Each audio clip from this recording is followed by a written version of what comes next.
Hello guys, ഇന്നെന്താ ടാങ്കൊക്കെ ആയിട്ട് എന്നല്ലേ? അപ്പോൾ ഇത് നമ്മളെ ടാങ്കല്ല, നമ്മുടെ പണ്ടത്തെ നൊസ്റ്റ് കാശിക്കുഞ്ചി. അപ്പം നമുക്ക് പണ്ടാരെങ്കിലും പൈസയൊക്കെ തന്നിട്ടുണ്ടെങ്കിൽ നമ്മൾ ഇതുപോലെ ഇങ്ങനെ എന്താ പറയുക, ഒരു ഇതിലിട്ട് വയ്ക്കല്ലോ, ഒരു സംഭവമാണ് ഇത്. ഇപ്പോൾ പിന്നെ കുറേ മണി ബാങ്ക് എന്നൊക്കെ പറഞ്ഞിട്ട് കുറേ വെറൈറ്റി ടൈപ്പ് ഓഫ് ലുക്കിലും ക്യൂട്ടായിട്ടുള്ള ഐറ്റംസ് ഉണ്ട്. പക്ഷേ ഈ ഒരു സാധനം നമ്മൾ മറക്കില്ലല്ലോ. നമ്മൾ പണ്ട് മുതലേ ഉള്ളൊരു നൊസ്റ്റ് പിടിച്ച ഒരു ടാങ്കാണ് ഇത്. അപ്പം നമുക്കെന്താ ഇതുപോലെ കിട്ടുന്ന പൈസയൊക്കെ ഇനി ഇതിലിട്ട് വയ്ക്കാം കേട്ടോ. എൻ്റെ അടുത്ത് കുറേ നല്ല പുതിയ നോട്ട് കിട്ടി. അപ്പോൾ അത് എന്നെപ്പോലുള്ള ആരെങ്കിലും ഉണ്ടോ, പുതിയ നോട്ട് കിട്ടി നമുക്ക് ആർക്കും കൊടുക്കാൻ തോന്നില്ല.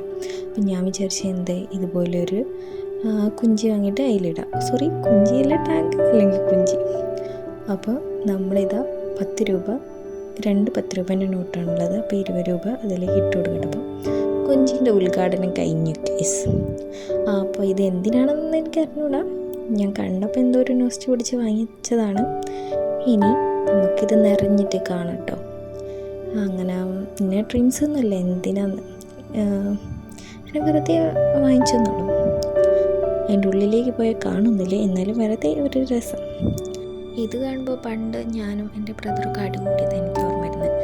ഇത് വീട്ടുമായി കൊണ്ടുവച്ചാൽ എന്താ, ആരാദ്യം പൈസ ഇടും, ആര് ഇനാഗ്രേഷൻ ചെയ്യും, അതിനുള്ള ഒരു അടി തന്നെ ഇവിടെ ഉണ്ടായിരുന്നു ഗൈസ്. അപ്പോൾ വീഡിയോ ഇഷ്ടമായിട്ട് ലൈക്ക് ചെയ്യുക, ഷെയർ ചെയ്യുക, സബ്സ്ക്രൈബ് ചെയ്യുക. ബൈ.